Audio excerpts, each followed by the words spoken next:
In today's video, you will learn some helpful hints and tips to prepare for online meetings as well as interviews. This video is also beneficial for students who might be preparing or carrying out work experience online. Let's go.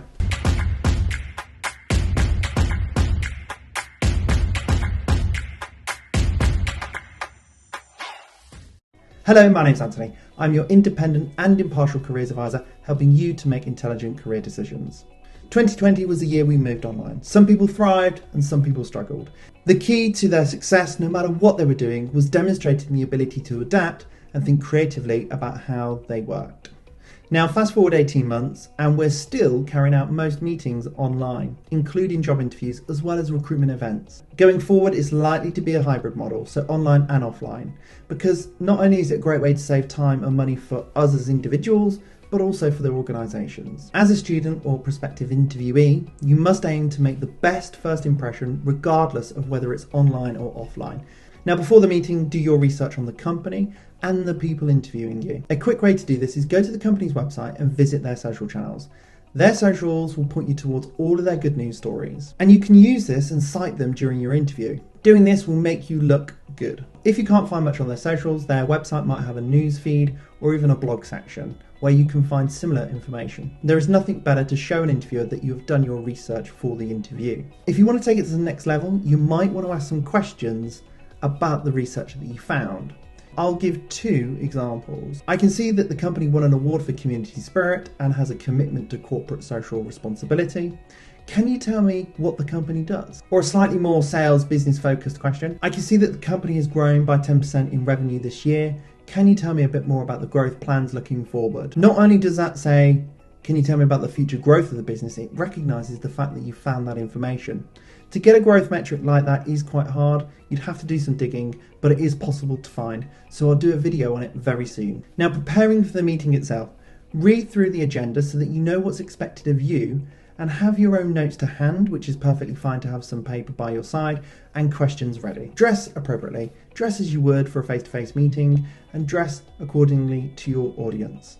More formal meetings may require a more formal outfit. This might sound obvious, but you would be surprised about how many people get this wrong.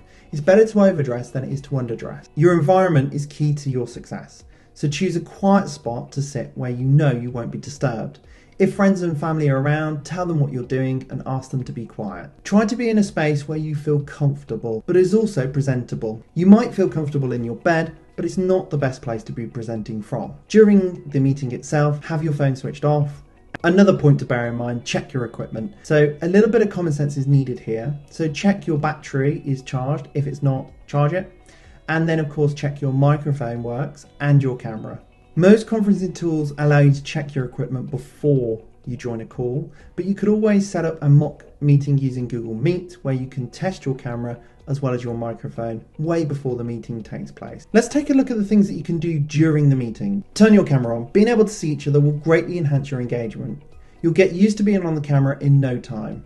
Not having your camera on will negatively affect their experience of you. If for some reason you can't have your camera on, then tell your host or tell the interviewer and make sure you give your reasons. As soon as you join, try to break the ice by asking everyone on the call how they are. This is the easiest way to break the ice, and once you've broken it, you'll feel more comfortable talking. If you have background noise, it would be courteous to mute yourself when you're not speaking. This will help the host or the interviewer, and they'll appreciate your level of self-awareness. During the meeting, pay attention to the presenter as you would in real life. Stay focused on your screen and don't start typing or working on other tasks, even if it is tempting from time to time. As we said earlier, place your phone on silent and close all windows and turn off all notifications. Be mindful of your body language. It can be hard to interpret in an online environment, especially without the normal feedback.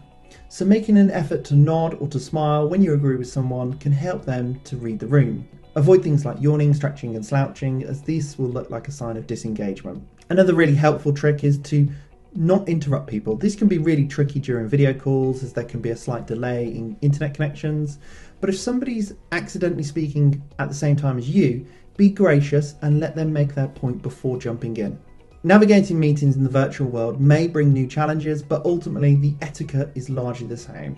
Come prepared, focus, get involved, as well as be polite, friendly and professional, and you're well on your way to having a successful meeting or even interview. That's it from me today. I hope you found this video useful. Remember to like and subscribe for more useful careers advice and guidance.